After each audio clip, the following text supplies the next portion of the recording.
Ito ang latest chika. Isang netizens ang nakapag-share ng chika.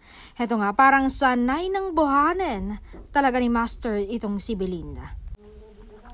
Sabi ni Kath sa kanyang Twitter account, ate kahapon nasa VIP room na sila when we saw them kaso hindi makita si Belle but she was jumping so hard for us to see her pero di talaga. Kaya si Donnie carried and lifted her twice para makita namin siya.